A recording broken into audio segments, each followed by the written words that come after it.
Bonjour Karine Allieu et bienvenue pour notre 6e édition de la chronique politique Voix de fait sur Almoatine. Bonjour Madame Allieu, bienvenue sur le plateau Almoatine. Karine Bonjour. Karine Allieu, vous qui êtes pourtant licenciée en criminologie, qu'est-ce qui vous a poussé dès lors vers la politique ?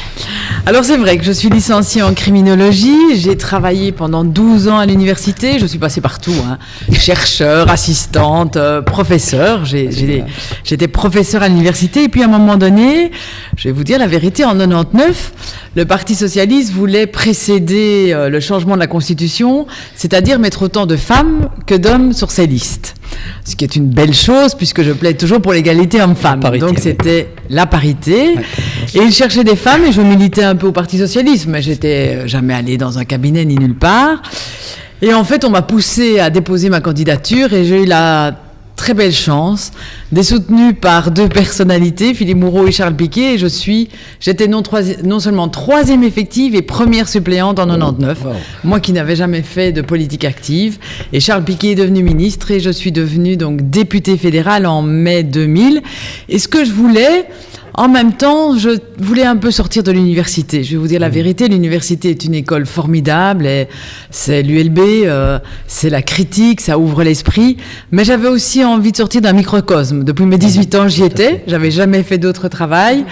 Et la politique me passionnait, me passionne toujours. Et c'est avec beaucoup, beaucoup de conviction que je continue à en faire. Parfait. Étant criminologue de formation, quelle est votre analyse de la menace actuelle et principalement dirigée vers notre pays ? Oh, ça, j'oserais pas faire une analyse. Comme je dis, je suis criminologue, mais j'ai surtout, ça fait surtout 17 ans que je fais autre chose que de la criminologie au Parlement, même si je suis comme suppléante en commission spéciale et en commission d'enquête sur les attentats terroristes. Ces actes barbares qui ont eu lieu à Bruxelles et ailleurs. Alors, je ne ferai pas une analyse scientifique, ne me permettrai pas. Il y a beaucoup de scientifiques et de très bons criminologues comme M. Dantine qui fait des très très justes analyses dans les médias sans se dire expert. Il est un vrai expert qui essaye de faire la différence et qui essaye de ne pas stigmatiser une communauté, mais expliquer qu'est-ce que c'est un radicalisme violent, qu'est-ce que c'est le passage à l'air, qu'est-ce que c'est aujourd'hui le terrorisme de Daesh qui s'exporte évidemment dans les pays européens. Donc je lui laisse ses explications et je pense que si on veut vraiment avoir des belles explications, c'est un des auteurs qu'il faut lire et qu'il faut entendre, même si il y en a d'autres. Donc je me permettrai pas ici de me faire experte en matière. Ce que je veux dire simplement, c'est que ce qui est dangereux, d'abord, ces actes sont barbares, il faut les condamner, les condamner à votre force, et tout le monde doit les condamner, quels qu'ils soient. On ne peut pas accepter cette violence aveugle envers des populations, quelles qu'elles soient d'ailleurs, quelles qu'elles soient, envers des populations. C'est d'abord une condamnation forte. Et je pense que la majorité des personnes qui vivent en Belgique condamnent de manière forte ces actes barbares et violents. Par ailleurs, le danger, et c'est ça qu'ils veulent, c'est monter les populations les unes contre les autres. C'est évidemment mettre d'abord nos valeurs de liberté, de liberté d'expression, de démocratie, d'égalité en cause, bien évidemment, puisque ce qu'ils veulent mettre, c'est un ordre totalitaire en place. On le sait, avec des valeurs totalitaires où tous les hommes ne sont pas égaux entre eux, on le sait. C'est évidemment essayer de monter les populations les unes contre les autres avec une stigmatisation. Les gens qui veulent pas entendre, les gens qui lisent que les réseaux sociaux, que sur les forums des journaux, on le voit bien, c'est stigmatiser une population entière de par ses croyances ou de par son aspect extérieur. Parce que est-ce que vous êtes musulman ? Je n'en sais rien, je vous le demande pas, c'est d'ordre privé. Donc c'est stigmatiser des populations pour les soulever les unes contre les autres et dire que c'est la faute de ces populations-là si aujourd'hui on a peur, si aujourd'hui vous n'osez plus que votre enfant aille au concert, etc. Donc le message que je fais, c'est une condamnation sans partage et que tout le monde doit condamner ces actes terrorisme et ne pas trouver d'excuses à ceux qui les font.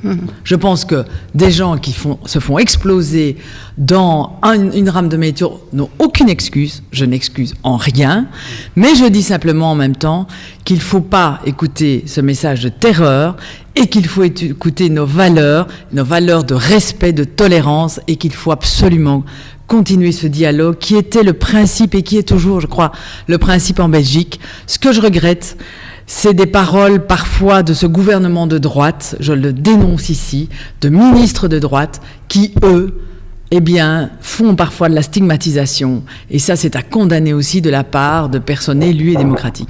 Justement, pensez-vous que cette menace terroriste soit la résultante d'un trop grand laxisme politique, voire judiciaire ? Non, le phénomène de radicalisation, il est difficile à expliquer. Si j'ai bien compris, tous les pays essayent de l'expliquer, essayent bien évidemment d'y répondre. Nous savons que la radicalisation peut se faire très rapidement. Enfin, c'est ce que je lis, c'est ce que j'entends. C'est très difficile. Ce qu'il y a, c'est qu'on ne peut pas jouer avec nos valeurs démocratiques et avec nos valeurs essentielles. Je pense à un moment donné qu'il faut être ferme sur nos valeurs, ferme pour tout le monde. C'est que ces valeurs sont des valeurs universelles qu'il faut partager et il faut apprendre à les partager, apprendre à les expliquer. C'est qu'on doit être ferme aussi, on l'a fait à Bruxelles. Vous savez malheureusement qu'il y a des jeunes de Bruxelles, de la ville, qui sont partis. Nous sommes dans un quartier, j'habite ce quartier mixte. Nous savons qu'on avons trouvé malheureusement des familles et des jeunes qui sont partis ou qui se sont même fait exploser, qui sont en prison. Donc nous ne pouvons pas aujourd'hui dire aux jeunes de notre quartier que c'est un modèle. Et on ne peut pas accepter non plus de la part d'adultes ou de jeunes de ce quartier qui leur pardonnent, les justifient ou autres. Non, nous devons essayer de trouver les valeurs, les mots, le dialogue avec ces jeunes pour se dire condamner fermement toutes ces personnes, bien évidemment, et ces actes de terreur.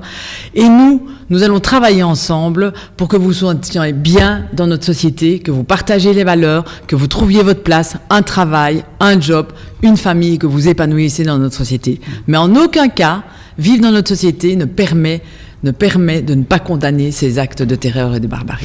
Le communautarisme de certains élus a-t-il pu tendre une banalisation du repli identitaire ? Je pense que il y en a certains qui ont joué sur le communautarisme, on ne peut pas dire l'inverse. Mais j'espère qu'aujourd'hui, la majorité de quelle que soit la communauté, quelle que soit leur origine d'ailleurs, parce qu'il y a le communautarisme qu'on pourrait dire vers les Marocains, vers les Turcs, vers les subsahariens, si on est évangéliste, vers les gens évangélistes, et je ne sais pas quel communautarisme encore, il ne faut pas toujours viser le même communautarisme, il a eu lieu. Et il n'est pas responsable et mature au niveau politique. Il est vrai que quand il n'y avait pas d'élus d'origine, quelle que soit leur origine, sur nos listes et sur les listes politiques, les premières fois qu'il y a eu des élus d'origine, il est normal qu'on vote des gens qui, on se dit, il a eu notre existence, il a eu notre parcours, il a notre histoire, il vient peut-être de notre bled, comme souvent on dit, de notre bled. Eh bien, peut-être qu'il va aussi comprendre plus les difficultés que l'on vit. Comme on espère parfois que les femmes votent femmes, or ce n'est pas toujours le cas, parce que les femmes aussi ont amené à l'ordre du jour politique des débats qui n'étaient pas amenés par les hommes, parce qu'ils ne vivaient pas, par exemple, effectivement, toutes les difficultés des femmes. Et donc, moi, je comprends à un moment donné un vote ethnique, un vote communautaire, comme on l'a pu appeler. Aujourd'hui, je pense qu'on doit être dans une autre maturité. Quand je me présente sur une liste, et j'espère que c'est vrai pour tous mes collègues, malheureusement, c'est pas toujours le cas et il faut le dénoncer, je me présente pas pour un tel. Évidemment, j'ai des sensibilités. Évidemment, j'en ai. Mais j'espère représenter tous les Bruxellois. Quand je suis une échevine de la culture et de la propreté, je n'ai pas l'impression de représenter telle ou telle catégorie, telle ou telle origine, telle ou telle classe sociale. J'essaye d'avoir des politiques qui sont à l'égard de tous, pour tous, et beaucoup plus larges. Mais je sais qu'il y a des débats auxquels il faut répondre par rapport à une discrimination, par rapport à une stigmatisation, par rapport à une violence envers les femmes totalement inacceptée, par rapport à une homophobie, par rapport à un antisémitisme ou une islamophobie. On sait que là, on doit répondre de manière particulière, parfois à des communautés particulières. Mais en même temps, un programme politique doit être un programme qui s'adresse évidemment en fonction de ses valeurs. J'ai pas un programme de droite, j'ai un programme de gauche, évidemment, et le Parti socialiste aussi.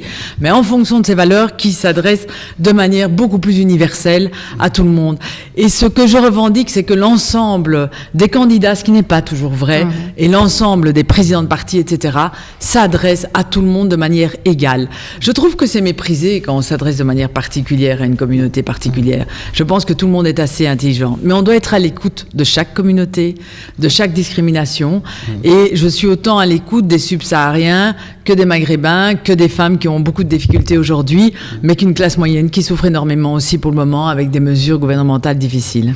D'après vous, qui êtes membre effectif de la commission d'enquête parlementaire chargée d'examiner les circonstances qui ont conduit suppléante les attentats terroristes du 22 mars dernier, quelles seraient les pistes pour une meilleure prévention contre la radicalisation et plus précisément la radicalisation des jeunes? Alors là, il faut dire qu'on n'a pas encore abordé cette thématique-là. Il faut dire que la Fédération Wallonie-Bruxelles, dont c'est les compétences, travaille énormément dessus. Je le sais avec le ministre-président, avec Rachid Madran. Ils font énormément dessus. Et ce qu'ils ont eu la modestie de faire, et j'espère qu'on pourra nous aussi le faire, les politiques n'ont pas la science infuse. Et donc, ils ont mis en place des groupes d'experts. Ils vont mettre en place un observatoire. Je pense qu'aujourd'hui, si quelqu'un savait répondre à ce phénomène, mais on aurait toutes les solutions, on mettrait les solutions tout en place. Aujourd'hui, je pense que personne n'a la solution. On sait qu'ils ont été à Montréal. On dirait que tout va bien là-bas parce qu'il y a aussi des problèmes de radicalisation. Donc, je crois qu'aujourd'hui, les politiques doivent prendre un peu de temps. Même si le temps presse, en dehors du sécuritaire, où il faut que les services de renseignement et tout ça travaillent énormément sur les personnes déjà radicalisées et les personnes violentes, mais qui doivent prendre du temps pour éviter justement les effets pervers de peut-être certains remèdes, doivent apprendre le dialogue, doivent mettre tous les gens autour de la table, dont d'ailleurs les représentants des religions, nous le savons, et que tous les experts, qu'ils soient psychologues, criminologues, juristes, assistants sociaux, c'est ça qu'il faut faire aujourd'hui. Et je reconnais que la Fédération Wallonie-Bruxelles, pour entendre ceux qui font ce travail. Il faut se dépêcher parce que c'est une course contre la montre, parce que quand on sait qu'un jeune peut se radicaliser, ou un moins jeune d'ailleurs, peut se radicaliser en 3, 4, 5 mois, c'est une course contre la montre. Mais pour éviter les mesures et des effets complètement pervers, essayons effectivement de faire confiance à ces experts et de dialoguer avec l'ensemble des partenaires. Justement, vous avez parlé des experts, mais les acteurs de terrain disent détenir des informations clés quant au processus de radicalisation, mais déclarent surtout ne pas être écoutés, entendus, etc. par les pouvoirs politique et judiciaire. Qu'en pensez-vous? Mais bon, je n'ai pas entendu ces acteurs de terrain, mais vous savez, à la ville de Bruxelles, après les attentats de Paris, directement le bourgmestre, vous savez qu'on a Bravo, qui est une grosse organisation, une grosse ASBL de prévention, qui est reconnue d'ailleurs dans le monde entier. Nous avons nos gardiens de la paix, nos stewards, mais nous avons aussi nos agents de prévention, nous avons nos maisons des jeunes. Directement, on a mis tout le monde autour de la table. Autant la sûreté de l'État, que notre police, que la police judiciaire, que Bravo, que les associations de jeunes, que le CPAS qui a parfois des informations, que les centres culturels, non pas pour qu'on dénonce à tout va celui-là ou celui-là, mais pour que l'information circule. Et les professeurs aussi. Parce que l'on sait que lorsqu'un jeune se radicalise, les familles ont des difficultés. Il y a un numéro vert aussi de la Fédération Wallonie-Bruxelles, et nous aussi à Bravo, il y a un numéro pour que les gens et les familles puissent se dire faisons confiance, mon fils ou ma fille, j'ai peur qu'elle parte. J'ai peur qu'elle se radicalise, eh bien je vais aller parler à ces personnes sans pour autant qu'on le prenne et qu'on mette en prison, même que parfois c'est là. Ou alors la solution, la prison, quand on sait les radicalismes en prison, aujourd'hui je pourrais jamais dire que la prison est une solution. Mais il faut en tout cas isoler cette personne d'une manière ou d'une autre, d'abord pour qu'elle fasse pas de petits et qu'elle n'aille pas radicaliser d'autres, et il faut des lieux où les gens ont confiance pour parler. Et on sait que par exemple une mère, un père ont des difficultés à aller directement chez un magistrat, d'ailleurs il ne sait même pas où il est, le parquet de Bruxelles, je crois pas qu'il y a beaucoup de gens qui auraient donné leur adresse, mais chez un professeur qui parfois se dit je vais le régler moi-même, mais qui n'a pas les outils pour régler. Il faut essayer maintenant de donner les outils aux acteurs pour savoir que faire s'ils sont face à cette situation. Et ces acteurs, il y en a beaucoup qui sont encore perdus, mais c'est ça que sur quoi on travaille, en tout cas pas au niveau sur fédéral qui a la justice, puisque la justice n'est pas au niveau des communautés, des régions ou même de la ville, sauf la police bien évidemment, mais pour que cette information circule. Le pire, c'est qu'on sait que des informations sont passées. Est-ce que ces Et on le sait que la police avait des informations, notre police avait des informations, qu'elle l'a fait passer au niveau de la police fédérale, de la sûreté de l'État, et que eux n'ont rien fait de l'information. Ça, c'est la pire des choses, et c'est ça que la commission va essayer de voir, que le traitement de ces informations doit être fait sans tomber effectivement dans je vois des radicaux partout. Ces acteurs de terrain, est-ce qu'ils sont assez outillés selon vous pour traiter ce genre de problématiques qu'ils ne connaissaient pas auparavant? Pas encore. Voilà, c'est ça. Pas encore. Et c'est à ça que travaille la Fédération Wallonie-Bruxelles. Et c'est pour ça aussi qu'à la ville de Bruxelles, on a mis tout le monde autour de la table. Pour déjà qu'ils se connaissent. Parce que, voilà, on ne connaît pas toujours le policier de quartier, on ne sait pas non plus leur sensibilité. La police n'est pas que là pour taper sur les gens, elle est là aussi pour soutenir, pour aider, pour prévenir. Mais s'il n'a pas l'information, il est difficile de prévenir. Et cette confiance doit être faite, mais une confiance aussi entre les polices locales et les polices fédérales, puisque souvent elles sont méprisées par le côté fédéral. Et c'est ce qu'on va faire en commission d'enquête, où on va voir effectivement, je crains tous les problèmes qu'il y a eu de passage d'informations et de traitement d'informations pour ces personnes qui étaient, on le savait, déjà radicalisées et violentes. Dans le même, donc en fait, est-ce que cette communication systémique que vous essayez de mettre en place pour éventuellement être plus élargie au niveau national? Parce qu'ici, on parle du modèle de Bruxelles. Je pense qu'il y a un modèle de Bruxelles, mais d'autres grandes villes, je pense, le fait, comme Charleroi, Liège ou ailleurs, du côté flamand, je connais moins, excusez-moi, mais d'autres le font. Je pense qu'au niveau de la fédération, on élargit. Au niveau de la région bruxelloise, vous savez qu'aujourd'hui, le ministre-président a des compétences de sécurité après la 6e réforme de l'État, de coordination des corps de police, mais il va aussi mettre un observatoire de la criminalité.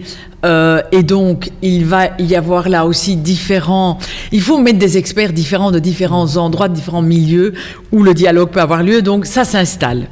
Alors, c'est vrai que ça devait s'installer, c'était prévu. Les attentats ont tout accéléré. Et donc, comme je dis, c'est une course contre la montre. Et il y a une urgence. L'argent a été mis, tant à région bruxelloise qu'en Fédération Wallonie-Bruxelles qu'à la ville de Bruxelles.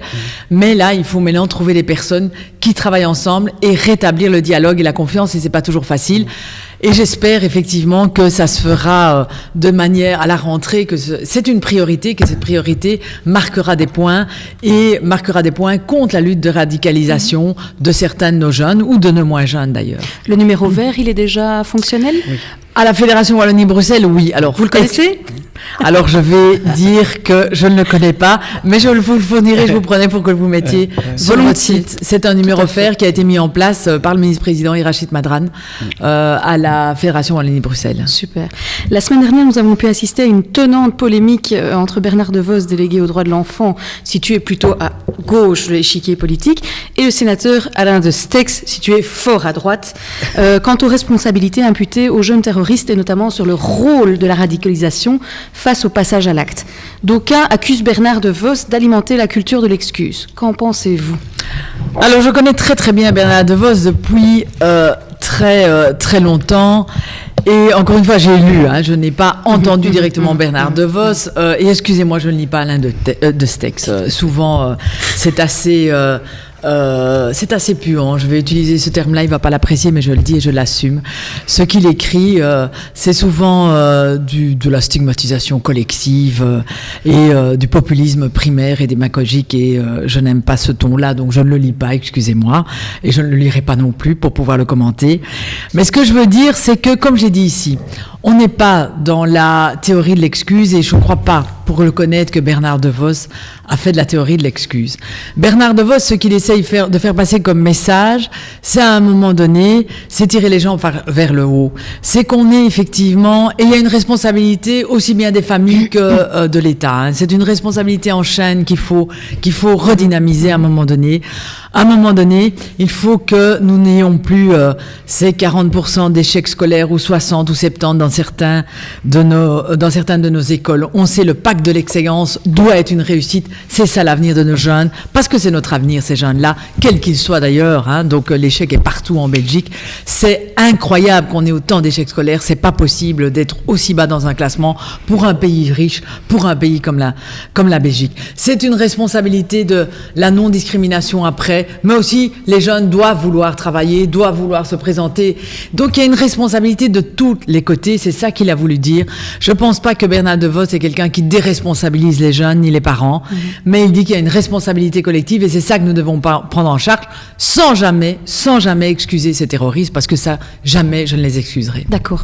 Justement, vous parliez des écoles. On a eu une question d'une auditrice, Géraldine Henneguien, qui demande en fait qu'est-ce que vous pensez aujourd'hui des places manquantes dans les écoles bruxelloises et aussi le problème récurrent des écoles ghetto.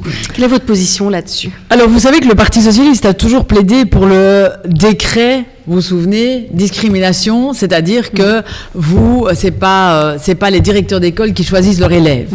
Vous savez que je suis de la ville de Bruxelles et que la ville de Bruxelles a toujours été reconnue pour les meilleures écoles, je pense à Cateau, Jacquemin, les meilleures écoles. Mais on savait que les directeurs choisissaient leurs élèves. On a fait des tests, vous savez que même un parent qui habitait les Marolles, mais qui était avec un nom bien belge, ne parvenait pas, alors qu'il était à côté de Cateau, parce qu'il habitait les Marolles, ne parvenait pas à inscrire son enfant à Cateau. Le décret de Marie-Arena tant décrié, qui a eu des débuts chaotiques, on est d'accord, c'était pour lutter contre ça. Pour dire, chaque enfant peut être inscrit dans chaque école parce qu'on va tirer chacun vers le haut. On n'y est pas encore parce qu'en même temps, on n'a pas eu la révolution dans l'enseignement et ce pacte d'excellence, avec toutes les difficultés, et je ne lance pas la pierre aux professeurs, avec toutes les difficultés des professeurs. Donc mais on sait qu'on recommence à équilibrer les écoles et c'est ça l'important. C'est donner la même chance à tout le monde parce qu'on sait que les chances de départ ne sont pas égales. On ne va pas dire que tous les enfants ont une chance égale au départ, mais nous devons l'amener à pouvoir avoir une chance de réussir et d'aller vers un enseignement supérieur. C'est ça qu'il faut évidemment faire parce que les écoles ghetto, elles existent encore. Il faut les combattre, il faut le travailler. C'est pas investir que de l'argent, parce que l'enseignement belge est un enseignement où on dépense le plus par élève en Europe à peu près. C'est changer les mentalités de tout le monde, des élèves, des parents, des professeurs, des éducateurs, mettre l'argent là où il faut et ne plus avoir avoir la volonté de la réussite et pas la volonté de l'échec. C'est ça qu'il nous faut. C'est dire je vais faire réussir tous mes élèves. Et on sait que quand on regarde parfois les parcours des élèves, qui étaient parfois dans une école qu'on dit poubelle ou autre chose, qui existe encore, on va pas le nier, eh bien, il dit, c'est parce que ce professeur-là m'a réveillé. Et on sait combien les professeurs peuvent, à un moment donné, des gens qui tirent, mais on sait aussi combien des professeurs peuvent être démobilisés. Donc, il faut trouver là. Quant aux places, je dois dire que la ville de Bruxelles ouvre le plus de places dans les 19 communes sur son propre quota parce qu'on sait combien la fédération Wallonie-Bruxelles a des difficultés. Donc on ouvre des écoles et surtout dans le nord. On réserve de plus en plus de places aux Bruxellois, on va le dire, parce qu'on sait que c'est beaucoup le Brabant wallon et le Brabant flamand qui investissent dans nos écoles. Donc le pourcentage, bien que c'est limité par les décrets aussi, est là. Mais on n'a pas anticipé le boom démographique. Et quand je suis pour l'égalité homme-femme, vous le savez, je suis une vraie féministe. Et quand j'ai une secrétaire, par exemple, je vais vous raconter ma petite secrétaire qui s'appelle Dina. Elle est malheureusement, elle est mère à la maison, enfin elle n'est pas la mère à la maison, elle travaille, elle est ma secrétaire, mais bon, le père a quitté le domicile, elle élève seule sa fille, sa maman travaille encore, elle est jeune, elle est ma secrétaire aujourd'hui à la ville de Bruxelles, elle n'a pas encore eu l'occasion, sa fille va avoir à 2 ans, elle cherche une école gardienne, 2 ans et demi, pour mettre sa fille, elle est sur liste d'attente. Elle travaille, elle est sur liste d'attente, elle est épuisée du coup parce qu'elle doit toujours trouver, elle n'a jamais trouvé une crèche publique pour mettre sa fille. Je dis que là on a une responsabilité politique forte, on essaye d'y répondre et Fouzia Harish franchement à la ville de Bruxelles et avec elle tout le collège parce qu'on met tous nos moyens en infrastructure pour construire des crèches, des écoles gardiennes, des écoles primaires et même des athénées. On fait un effort remarquable, la région fait un effort, la fédération, mais on court, c'est encore une course contre la montre parce que je pense pour que les femmes puissent s'épanouir, pour que les enfants puissent s'épanouir, on sait que des enfants qui restent jusqu'en 6e à la maison, dans des familles dont le français ou le néerlandais n'est pas la première langue et qui n'entendent pas leur langue tout au cours de la journée, ne sont pas correctement socialisés pour avoir les mêmes chances aux premières primaires. On sait combien ces enfants doivent aller. Je suis pour l'obligation scolaire à partir de 2 ans et demi, moi. Je pense que c'est là la socialisation, la réussite. Et elle me dit, mais ma fille, quand elle voit d'autres enfants, elle en rêve d'aller à l'école. Et aujourd'hui, ma propre secrétaire ne sait pas trouver une école gardienne. Et donc, je me dis combien ces femmes, ces familles doivent ramer. Et là, notre responsabilité politique est forte. Mais je vous jure que tous les budgets utiles sont là-dessus parce que ça aussi, c'est la réussite de nos jeunes pour demain. Vous êtes député fédéral et membre effectif de la commission de naturalisation. Oui. On estime aujourd'hui que le retard est supérieur à plus de 20 000 dossiers de demandes introduites par des ressortissants étrangers résidant en Belgique et souhaitant obtenir la nationalité. Qu'en est-il aujourd'hui et comment pouvez-vous expliquer ce retard considérable? Alors, il est vrai que le retard se résorbe. Oui, donc 20 000, on va presque dire que ce n'est pas beaucoup, même si c'est énorme pour les gens qui attendent. Il est vrai que il y a énormément, et tant mieux, de personnes qui résident durablement en Belgique, qui veulent devenir belges, qui ont déposé un dossier. Il y a eu un boom, vous savez qu'on a changé la loi pour le 1er janvier 2013, donc on a eu un boom de demandes, effectivement, avant que la loi change et que les conditions durcissent, on ne va pas se mentir non plus. Et donc, c'est vrai qu'on a pris du retard. Alors, du retard, c'est pas le traitement de l'administration, parce qu'il y a d'abord un traitement administratif. Le retard est surtout dû parce que c'est normal, on demande l'avis au parquet, on demande l'avis, il y a une enquête de police, on demande l'avis à la Sûreté de l'État, on demande l'avis à l'Office des étrangers, et ces avis traînent à rentrer, et surtout pour les Bruxellois. Je vais vous dire que ceux qui ont une demande de naturalisation dans le Brabant wallon attendent moins que ceux à Bruxelles, parce que le parquet met énormément de temps pour y répondre, parce que le parquet de Bruxelles, je ne vais pas jeter la pierre aux magistrats. Il manque des centaines de magistrats, et notamment à Bruxelles. Mais les magistrats, évidemment, ce n'est pas leur priorité de remplir ces enquêtes. Et du coup, ces personnes attendent, ce qui est dramatique aussi pour ces personnes, parce que beaucoup d'entre elles, dans ces 20 000 dossiers, sont dans, évidemment, toutes les conditions pour devenir belges. Il y en a beaucoup qui travaillent d'ailleurs. Le problème, ceux qui ont déposé leur dossier en 2010, on va redemander une enquête parquet pour voir si... il y a la Sûreté de l'État, pour voir si depuis lors, il n'y a rien eu, pour voir s'il n'est pas déclaré à surveiller, pour voir s'il n'a pas de casier judiciaire. Donc, c'est des enquêtes qui ne font que se refaire. Et aujourd'hui, nous essayons de travailler le plus rapidement possible à la Chambre pour pouvoir résorber ce retard, parce que vous savez que plus personne ne peut rentrer un dossier à la Chambre, sauf pour des raisons exceptionnelles. Ne pensez-vous pas que la ligne politique sécuritaire appliquée aujourd'hui, à l'échéance des différents attentats, nous ralentissent encore la régularisation de ces arriérés? Non. Alors non. Donc on n'est pas du tout, et heureusement d'ailleurs, je ne partage pas tout à fait la ligne sécuritaire du gouvernement, bien entendu. Il y a des choses que je partage. Il y a des mesures qu'il fallait prendre et qu'on a pris. Il y a des mesures qui me semblent totalement exagérées, et surtout dans toutes les propositions de la NVA de cet été. Je n'en partage aucune. Aucune. Il faut bien le savoir. C'est de la stigmatisation complète. Mais le dossier naturalisation, il n'y a rien à faire. On avait toujours décidé qu'on avait besoin, mais on peut le consulter maintenant, de pouvoir consulter le casier judiciaire l'année où on naturalise. Donc, on n'a pas renforcé ça avec les attentats. En tout cas, ça ne touche pas les naturalisations. Ce qui touche, c'est que les magistrats ont autre chose à faire, et la Sûreté de l'État aussi. Donc, c'est leurs propres enquêtes, qui mettent plus de temps à rentrer. Mais en tout cas, il n'y a pas... La consultation du casier judiciaire et du parquet était déjà là en 2012-2013, avant... et depuis toujours, mais le durcissement des conditions était là avant les attentats. Mais concrètement, qu'est-ce qui pourrait aider à résorber ce retard? Les enquêtes de police doivent rentrer. Vous savez, nos policiers sont débordés. Mais c'est surtout à Bruxelles que le retour est là. La rapidité le parquet qui... Le problème, quand il a fait une première enquête et que le dossier n'est pas passé, ne veut pas en faire une deuxième. Donc, il y a des 7000 dossiers qui traînent. Et donc, c'est vraiment vers l'extérieur que je dois me retourner. L'Office des étrangers, avec la vague, effectivement, de demandeurs d'asile, aussi a été débordé. Donc, je ne vais pas jeter la pierre sur tout le monde. Ici, nous sommes dans des conditions totalement exceptionnelles. D'accord. Vous qui êtes chefine de la propreté publique sur la ville de Bruxelles depuis plus de 10 ans, que pensez-vous des taxes pour la collecte des déchets appliquées par certains de vos colistiers socialistes, comme par exemple Alain Matteau à la ville de Seraing, où le coût d'un ménage de 5 personnes peut atteindre plus de 1 000 € annuels? Alors, je vais vous dire que la répartition des compétences à Bruxelles fait que la région est compétente pour les déchets, alors, donc toutes les couleurs de vos sacs, plus les déchets Oreca, etc., plus les bulles à verre, et c'est normal, hein, c'est une économie d'échelle pour les 19 communes. Vous comprenez que si toutes les communes devaient ramasser les cassades poubelles, ça coûterait très cher, ça coûterait beaucoup plus cher aux citoyens d'ailleurs, et que les communes sont responsables du nettoyage des rues, du vidangeage des communes urbaines, des tags, etc., et des politiques qu'elles mettent en place. Donc, c'est pas la même chose par rapport à ça. Et nous avons la chance, je vais le dire aussi, nous avons toujours eu un gouvernement bruxellois, et Fadila Lanan est resté dans la même ligne, qui n'a pas voulu. Le coût des déchets et d'élimination des déchets est très élevé, de plus en plus élevé avec le recyclage, et heureusement pour notre planète. Ça coûte très cher, un déchet, ça coûte très cher à recycler.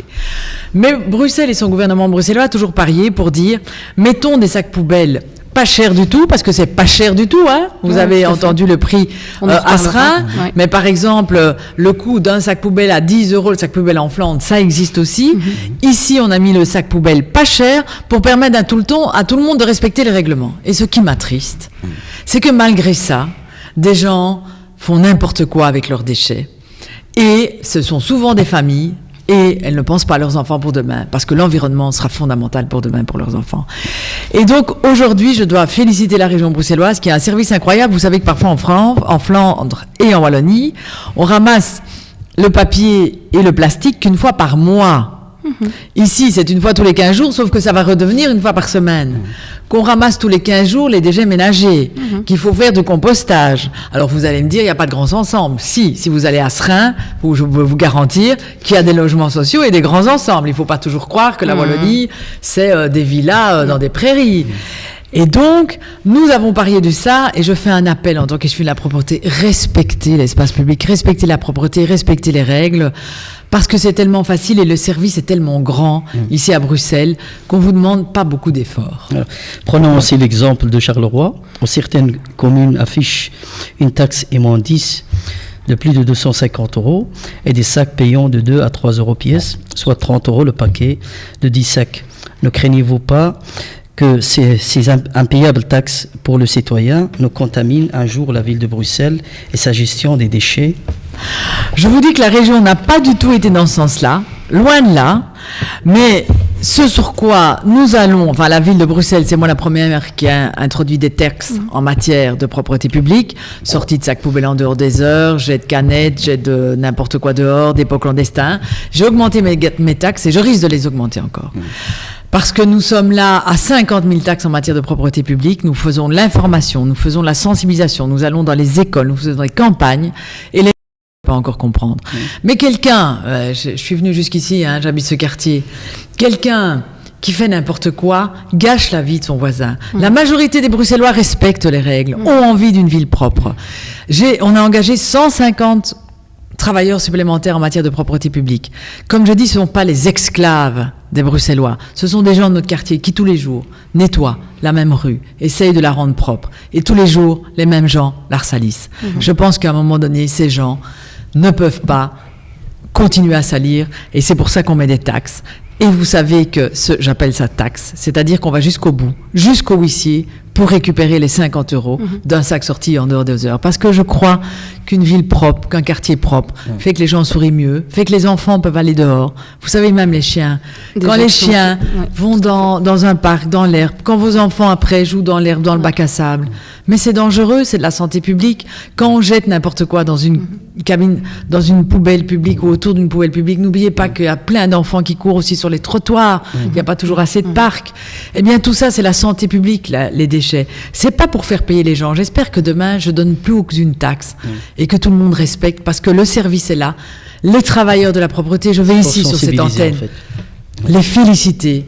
Vraiment, ils travaillent, c'est le seul travail, 7 jours sur 7, presque 24 heures sur 24, ils se donnent tous les jours, respectez-les, respectez leur travail, et je pense que tout le monde s'en sortira mieux. Justement, toujours en matière de salubrité publique, nous avons une question d'un auditeur qui est Michel Dardenne, qui est vice-président du Parti Islam, qui vous demande Je précise sa pensée. Il vous demande si vous avez compris que l'abattage des animaux pour chaque citoyen est possible du moment que la viande est destinée à leur propre consommation personnelle. Voilà, ça c'est sa question. Alors, la question, donc, on parle évidemment de la fête de sacrifice que j'ai organisée pendant 10 ans avec d'ailleurs le Conseil consultatif des mosquées de la ville de Bruxelles.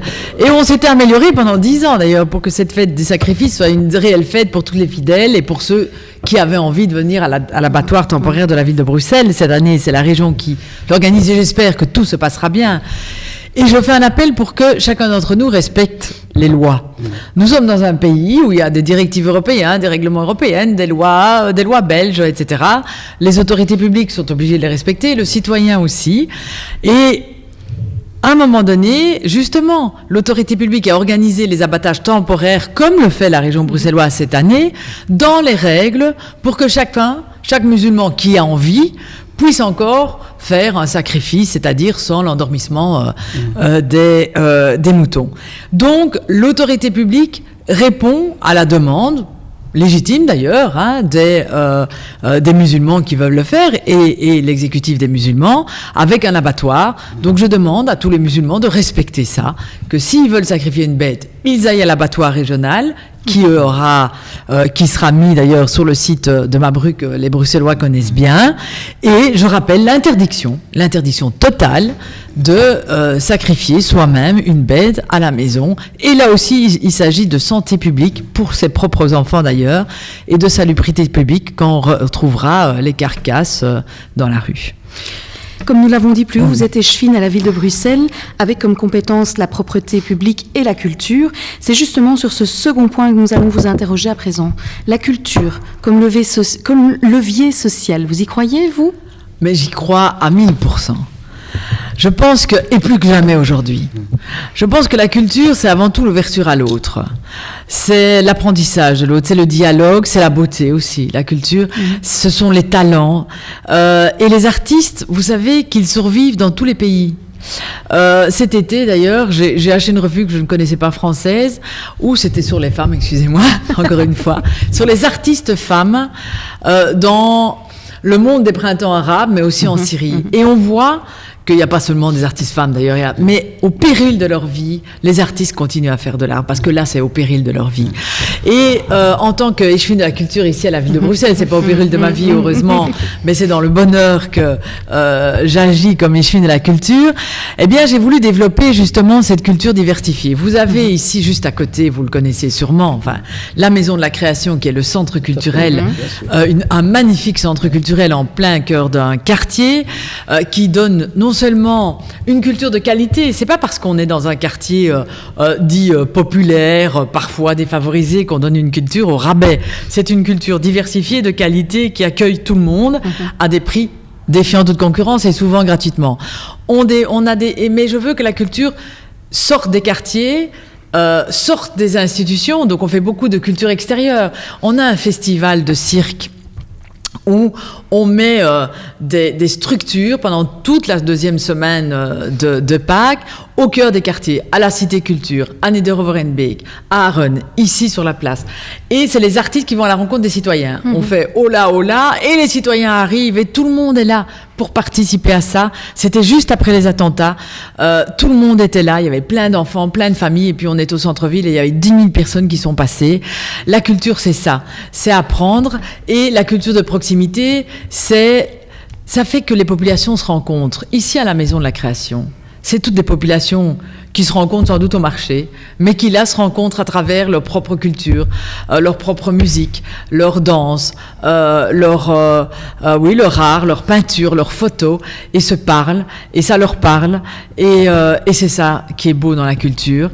Et en même temps, on est tellement riche en Belgique. En Belgique, il y a toujours eu des créateurs, et la Belgique a toujours été un pays avant-gardiste, mais qui a accueilli tous les artistes du monde entier. Et on continue à valoriser tous les artistes du monde entier, et ça, c'est vraiment une compétence qui me ravit.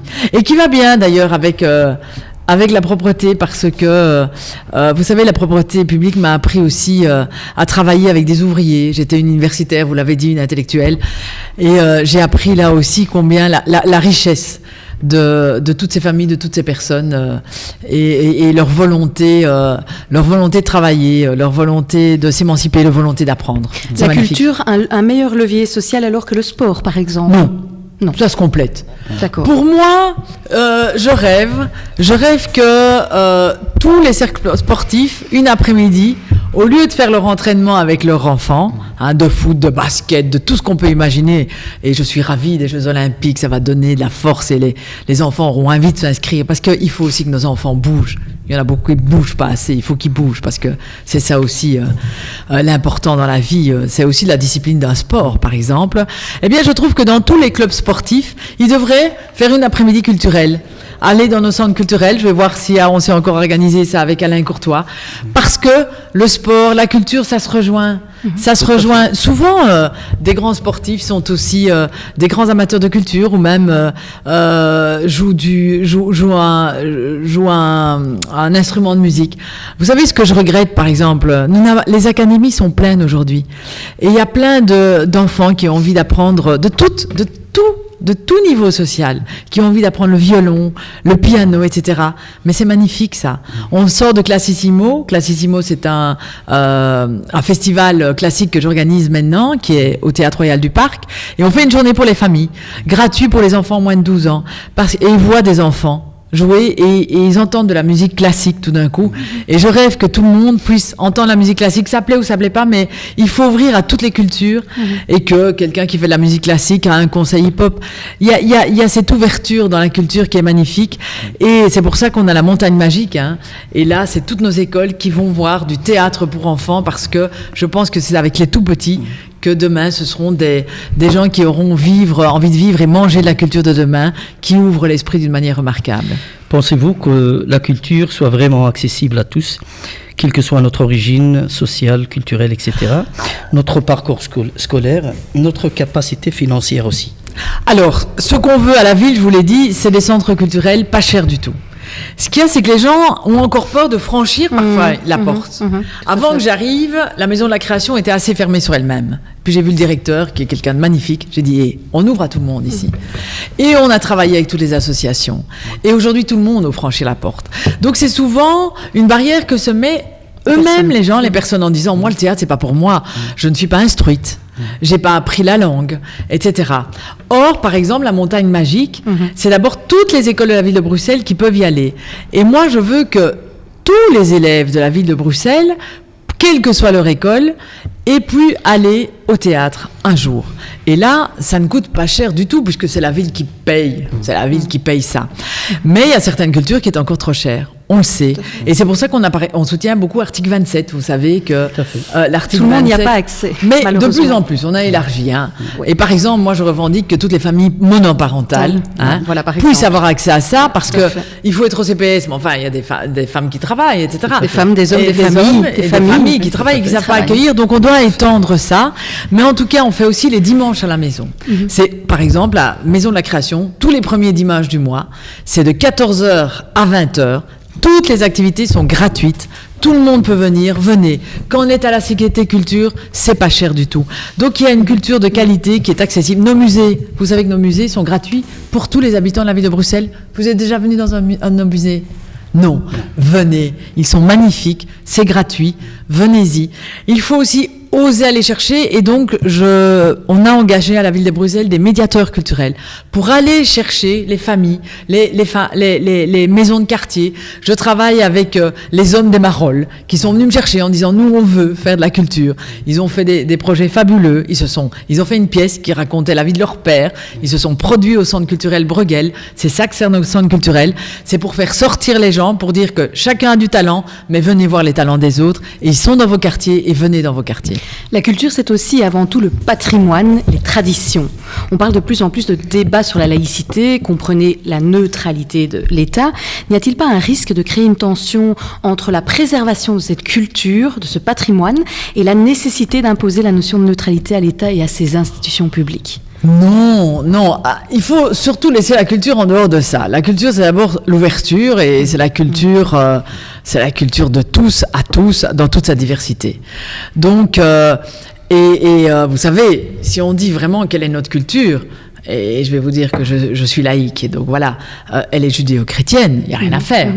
Voilà, on a notre histoire. Comme d'autres pays ont leur histoire. Chaque pays a son histoire, chaque pays a une culture de racines qu'ils ont petit à petit, avec lesquelles petit à petit ils ont pris un peu de distance, d'aisance, avec les valeurs, avec ce qu'elles transportaient, mais il y a des valeurs essentielles. Et la culture, c'est les valeurs essentielles, c'est des valeurs universelles, c'est des valeurs de droits de l'homme, c'est ces valeurs-là de regard qu'elle partage. Donc la culture, c'est avant tout ça. Et le débat sur la laïcité, c'est un débat législatif, c'est un débat de constitution aujourd'hui, et la neutralité de l'État, c'est encore différent. C'est comment un État peut répondre à n'importe quel citoyen, quel que soit son origine, quelles que soient ses croyances, ses philosophies, etc., pour qu'il ait l'impression que la personne devant lui le serve avec toute la neutralité qu'il faut. Et je vais le répéter ici, vous savez qu'à la ville de Bruxelles, depuis, et ça ne me pose aucun problème, nous avons l'administration la plus diversifiée, les hôpitaux de la ville les plus diversifiés. Vous savez que vous allez dans un hôpital public, allez à Saint-Pierre ou à Bruckmann, vous avez un médecin d'origine marocaine, d'origine libanaise, d'origine congolaise, d'origine rwandaise. Vous avez toutes les couleurs qui vous soignent. Vous savez, quand moi j'arrive, j'ai déjà, parce que je me fais soigner dans les hôpitaux publics, j'ai déjà rencontré tout type de médecins. Et j'ai confiance en eux, peu importe, j'ai pas besoin de rencontrer quelqu'un qui me ressemble. Il y a tout type de médecins. Nous sommes les hôpitaux les plus ouverts, les écoles les plus ouvertes, l'administration la plus ouverte au niveau de la diversité. Sauf que vous savez que nous voulons aucun signe de distinction religieuse, convictionnelle. Mais ça, bien avant tout ce débat sur la laïcité, nous avons ce règlement depuis les années 90. Et toutes les femmes que je rencontre, tous les hommes que je rencontre, ça se passe bien. Tout se passe bien. Et donc, arrêtons de mettre ce focus là-dessus. Je pense que les personnes qui ont envie de travailler trouvent et s'épanouissent dans chaque travail. Je pense qu'on peut organiser la société en garantissant cette neutralité de l'État. Je pense qu'aujourd'hui, il faut arrêter, en tout cas la ville de Bruxelles, ça fonctionne depuis 20 ans et on n'a pas envie de mettre un focus, ni changer quoi que ce soit. On n'a jamais eu de manifestation, on n'a jamais eu de révolution, on n'a jamais eu de combat à cet égard-là, parce que les gens savent comment les autorités politiques, ont fait que tout le monde peut travailler dans cette ville de Bruxelles avec ses qualités, avec son orientation, quelle qu'elle soit. Et ça se passe plutôt très bien et nous voulons que ça continue à se passer bien tel que ça se passe aujourd'hui. On voit surtout un retour de la question du port du voile, notamment dans les établissements scolaires. Fait-elle, selon vous, partie intégrante du débat sur le respect de la neutralité de l'État dans l'enseignement, plus précisément? Vous savez que dans l'enseignement de la ville de Bruxelles, on ne peut pas avoir de voile. Point. Et on va garder ce règlement.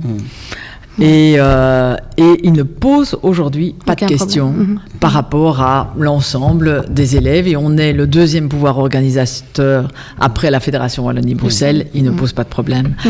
Et je pense que après, effectivement, c'est le choix de chacun. Mais dans l'enseignement obligatoire, nous garderons. En tout cas, il n'y a pas de volonté aujourd'hui au niveau du collège de la ville de Bruxelles, mais ni du précédent d'ailleurs, où nous étions avec le CDH, de changer ce règlement-là. Une loi a été votée pour interdire le port du voile intégral sur le territoire belge. De nombreux témoignages fiables, reçus notamment via les réseaux sociaux, indiquent pourtant de nombreuses infractions à cette loi. Comme par exemple, une dame qui passe la douane de l'aéroport de Charleroi vêtue d'une burqa sans être arrêtée. Une autre se baladant librement en niqab dans la ville du Premier ministre ce samedi même à Wavre sans avoir subi aucun contrôle. N'est-ce pas là un réel danger pour la sécurité intérieure de laisser voyager des personnes dont on ne sait pas vérifier l'identité? Que fait la police? Vous savez que je suis évidemment totalement contre cette burqa, ce niqab qui est vraiment la négation totale de la femme, de ses libertés et des valeurs que j'essaye de faire partager, évidemment. Et j'étais pour cette loi et ce règlement, bien évidemment. Il faut savoir qu'à la ville de Bruxelles, parfois, il y a eu des PV, en tout cas. Après, je ne sais pas la suite. Après, c'est la justice qui décide. Je pense que si on fait des règlements, si on fait des règles, si on fait des lois, elles doivent être respectées. Elles doivent être respectées par tous. Et donc, c'est à la police, là, évidemment, à la douane, à la police d'agir. Parce que si une loi n'est pas respectée, c'est la pire des choses. Je pense que les normes, il y en a peut-être trop, il y a peut-être des lois, elles sont modifiées, il y en a qui tombent en désuétude, il y en a qui n'existent plus, mais les normes, une fois qu'on fait une loi, une fois qu'on a des normes, une fois qu'on a des normes communes, que les gens aiment ou qu'on n'aime pas, c'est la démocratie. On a un parlement pendant un moment, on a un conseil communal pendant un moment, on a d'autres parlements pendant d'autres moments.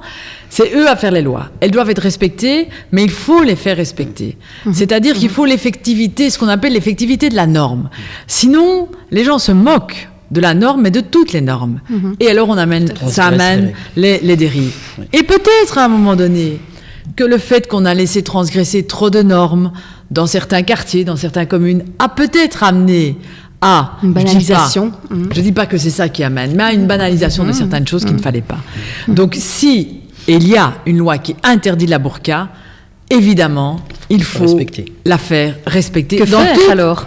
Dans toutes les difficultés, mais la police doit réagir. Ouais. La police doit réagir. Alors, voilà, c'est à la police, évidemment, lorsqu'elle voit ça, mais la police ne sait pas être dans toutes les rues. Voilà, peut-être que pendant que je vous parle, il y en a une qui se promène là.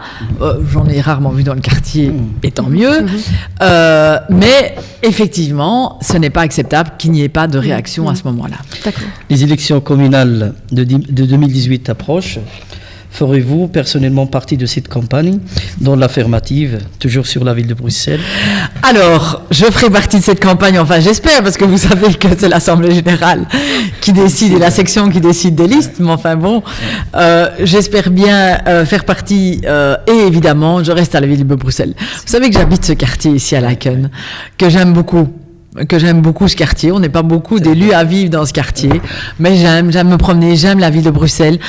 On a encore les capacités de construire des projets. C'est vrai que même si les temps sont difficiles, et avec les attentats, les rentrées à la ville de Bruxelles sont difficiles parce qu'on vit beaucoup sur le tourisme, sur l'économie des restaurants, des hôtels, etc. Donc on va pas se mentir, c'est difficile.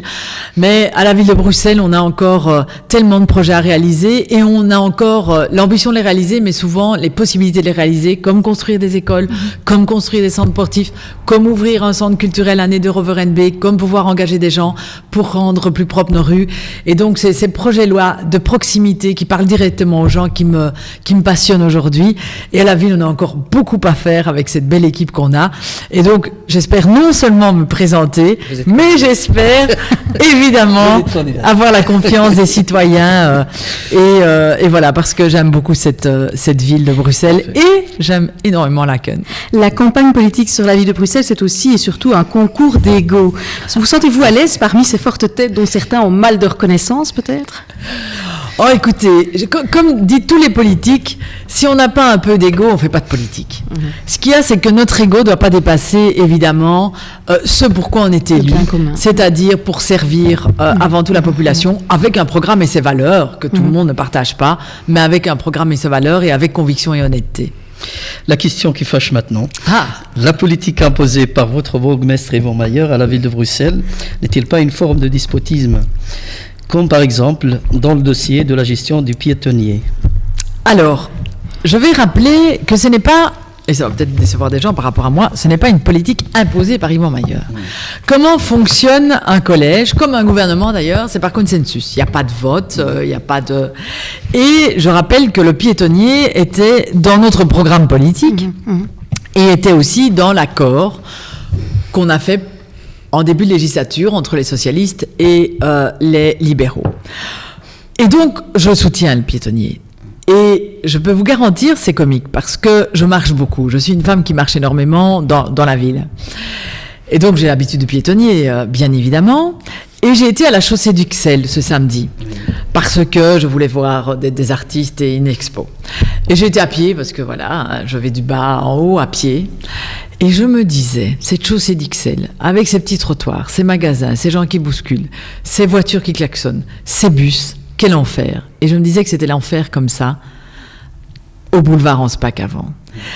Qu'on ait fait des erreurs de communication, qu'on ait fermé un peu trop tôt, parce que les travaux, on n'a pas mesuré le temps du permis, les recours, etc.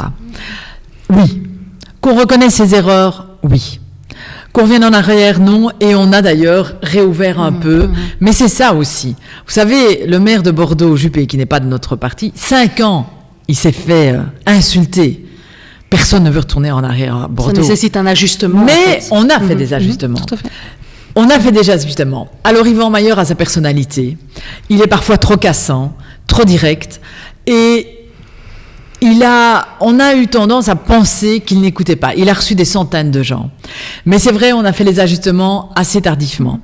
Et alors on a joué la malchance. Vous savez, l'été passé, c'était blindé partout. Les hôtels, 96%. Remplissage. Tout le monde criait au bonheur avec le piétonnier. Quelqu'un pouvait prévoir le lockdown. Quelqu'un pouvait prévoir les attentats. Quelqu'un pouvait prévoir les tunnels. Non. Ce n'est pas le piétonnier qui a tout cassé. Ce n'est pas le piétonnier. Mais changer les habitudes, c'est difficile. Mais sachez que le piétonnier est vraiment un projet collectif. Et allez voir comment ce sera demain, et j'espère que les travaux vont commencer. Lorsque ce sera finalisé, je suis certaine que le Bruxellois va se réconcilier. Mais qu'Yvan Mayer, il est courageux. Mais les hommes de changement sont toujours courageux. Qu'il ait toujours eu la bonne méthode, non. Mais c'est un homme courageux parce qu'il faut être courageux pour pouvoir oser le changement. Mais le centre-ville, qui allait encore faire ses courses, boulevard Anspach, personne d'entre nous, on le sait. Et voilà, il faut saluer ça. Et je regrette la violence personnalisée qui a été autour de cette personne, parce que, encore une fois, c'est un projet collectif. Et vous savez, quand il y a eu des autocollants sur certains cafés, etc., quand j'y allais, je dis, écoutez, mettez-moi aussi, parce que c'est un projet collectif, et c'est ça la solidarité. Et on est solidaire autour d'Yvan, même si parfois il n'aurait pas dû avoir telle ou telle attitude. On vous sait fort impliqué dans la défense des droits de la communauté LGBT, lesbiennes, gays, bisexuelles, transsexuelles et genres fluides, et notamment quant au principe de non-discrimination. Cette semaine, nous avons été interpellés par un auditeur originaire de Tournai, Grégory Bram, quant à l'interdiction de dons de sang pour les personnes homosexuelles. En effet, ce jeune homme s'est rendu suite à l'appel de la Croix-Rouge dans un centre de dons et s'y est vu refuser l'accès sur base de son orientation sexuelle. Nous précisons que cette personne est en bonne santé, entretient une relation tout ce qu'il y a de plus stable avec son compagnon. Son témoignage poignant a d'ailleurs fait l'objet de plusieurs articles de presse, notamment dans l'Avenir. En mai dernier, la ministre fédérale de la Santé, Maggie De Bloch, annonçait l'arrêt de l'interdiction à vie du don de sang pour les homosexuels serait levé. Bon, sans doute en demandant 12 mois d'abstinence. Une déclaration qui sonne avec un certain goût moyenâgeux et passe plutôt mal dans l'opinion publique. Qu'en pensez-vous ? Je comprends que ça sonne mal. Alors, le don de sang, j'ai signé une résolution pour que les homosexuels puissent faire, avec les mêmes précautions évidemment, faire un don de sang. Je pense qu'ils ne sont pas plus à risque qu'un hétérosexuel, parce qu'un hétérosexuel, on dit toujours qu'il a une sexualité moins débridée. Je n'en sais rien, moi je connais pas la sexualité de chacun, et heureusement peut-être d'ailleurs pour moi. Et donc je pense que cette discrimination a priori n'est pas justifiable, et je pense qu'ils sont aussi responsables que d'autres. Je pense qu'un homosexuel qui peut-être a justement des relations différentes tous les samedis non protégées n'ira pas donner son sang. C'est un a priori que je comprends très vexant pour les personnes qui veulent donner, les homosexuels qui veulent donner leur sang. Et donc voilà, je trouve que cette interdiction doit sauter. Est-ce une manière de bafouer la liberté de chacun de pouvoir participer au soutien à la société, notamment par ce don, au travers de ce don de sang ? Oui, alors bafouer la liberté, c'est une manière c'est un grand mot ça, mais de stigmatiser, qui n'est plus supportable à notre époque, en fait, et qui est vraiment une caricature peut-être de la sexualité des homosexuels. Franchement, j'en connais beaucoup qui ont une vie peut-être plus stable que beaucoup d'hétérosexuels que je connais. Je ne citais pas de nom. On vous sait particulièrement intéressé par les nouvelles technologies. Les smart cities sont devenus un vecteur de croissance dans le monde entier, comme par exemple Lisbonne, Amsterdam, Gand, Anvers. Quelle est la stratégie de smart cities de la ville de Bruxelles ? Et alors aussi, la ville d'Hambourg a adopté un plan urban planning participatif, toujours dans le cadre des smart cities, un concept de citoyenneté active depuis des années pour l'aménagement de ces espaces publics. Vu la contestation virulente envers le piétonnier dont nous parlions tout à l'heure, une telle approche n'aurait-elle pas été bénéfique dans l'acceptation et la réussite de ce beau projet ? Alors d'abord, vous savez qu'on a fait, il y a eu des études qui ont été faites sur la bourse par des personnes indépendantes sur le piétonnier, et même les études dernières, même si on s'est trompé dans la méthode et dans la communication, 70% de population interrogée adhéraient au piétonnier maintenant. Donc on ne se trompe pas.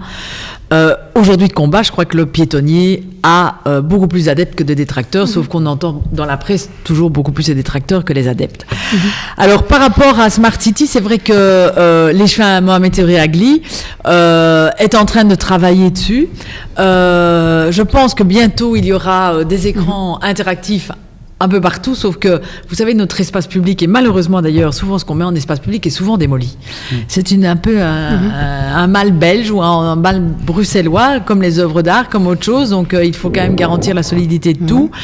Mais il y travaille. Déjà qu'à la rentrée, on sera, nos conseils communaux auront eu enfin une tablette et on va dématérialiser tout le papier et ce sera très bien aussi pour la planète et l'environnement, mais il travaille sur Smart City avec le bourgmestre pour le moment. On voit que la ville de Paris, dirigée par Anne Hidalgo, a adopté le budget participatif pour stimuler les projets citoyens en allouant une partie de son budget. N'est-ce pas là une idée pour redynamiser Bruxelles et son centre qui souffre cruellement depuis les attentats? Alors, les budgets participatifs, c'est vrai que on le fait via les contrats de quartier quand même. Hein. Donc, on travaille beaucoup avec la population, notamment à Boxtal. Hein. Vous savez qu'il y a un beau contrat de quartier ici à Boxtal.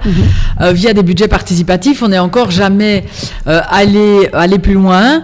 Alors, il faut savoir que pour faire des vrais budgets participatifs, il faut que ça prenne beaucoup de temps et qu'on n'ait pas des trop grosses priorités. Et pour le moment, je vais vous dire que la priorité pour toutes ces législatures, c'était la construction d'écoles et parallèlement de maisons de repos et de la culture. Et donc, c'est vrai que pour le moment, les priorités en politique sont tellement fortes qu'il est difficile. Alors, on peut le faire à travers des petits budgets comme les contrats de quartier, qui ne sont pas toujours des petits budgets. Hein, c'est parfois 2 à 4 millions, ce qui n'est pas rien, bien évidemment. Et donc, on le fait à travers les contrats de quartier. On n'ira pas plus loin sur cette législature. Peut-être que la prochaine législature, on le fera. Par rapport au centre, vous savez qu'il y a eu un projet de la région qui a été lancé, mais Bruxelles, il y a 2... pour le centre-ville, et il y a plein de projets citoyens qui vont fleurir un peu partout, que la ville de Bruxelles soutient maintenant. On en a un dans Antoine Dansart, on en a un dans les Marolles, il y en a un près de la Grand Place. Donc, je pense que si Bruxelles veut revivre, c'est d'abord les Bruxellois. Mais les Bruxellois n'ont toujours été fidèles à Bruxelles, ils étaient là directement après les attentats. C'est les Wallons et les Flamands. Ils doivent nous soutenir, ils doivent venir à Bruxelles, et je pense qu'avec le tapis de fleurs, ils sont venus ce week-end. Et puis, il faut que les touristes reviennent. Il y a des touristes qui sont plus frileux que d'autres, comme les Japonais et les Américains. Alors, il faut qu'eux reviennent aussi. Mais il faut d'abord avoir un peu de chauvinisme. Et il faut que nos Wallons et nos Flamands reviennent faire du tourisme à Bruxelles, reviennent soutenir les Bruxellois, et que les Bruxellois eux-mêmes se disent « Je ne vais pas bouder mon centre-ville, j'y viens, je reviens, je laisse mes enfants aller au BSF, aller à toutes les activités. » Parce que c'est ça, Bruxelles. Bruxelles, c'est cette convivialité, cette chaleur. Vous savez, c'est pas un attentat qui a détruit notre diversité, notre convivialité, notre chaleur, qui a été décrit par tout le monde. Et si les gens ont un regard un peu bienveillant, ils diront que cette chaleur est toujours là et que le bien-vivre est toujours là à Bruxelles. Et nous voulons le sauvegarder, nous ferons tout pour le sauvegarder avec les Bruxellois et tous les citoyens de Bruxelles, de tous les quartiers. Pour conclure notre agréable entretien, je vous propose de compléter ces quelques phrases. Aujourd'hui, l'homme avec un grand H devrait être solidaire et respectueux de chacun. Pour vous, Dieu est... Ah, mais pour moi, il n'est pas. Être une femme politique aujourd'hui, c'est énormément de travail, parfois très difficile, mais pour moi aussi très valorisant. La Belgique de demain sera... J'espère qu'elle sera toujours celle d'aujourd'hui, c'est-à-dire du vivre ensemble. Karine Allieu, merci pour votre confiance que vous avez témoignée à l'occasion de cette interview. Madame Lallieu, merci d'avoir accepté notre invitation. Merci à vous, parce que c'est la première fois et ça fut très agréable.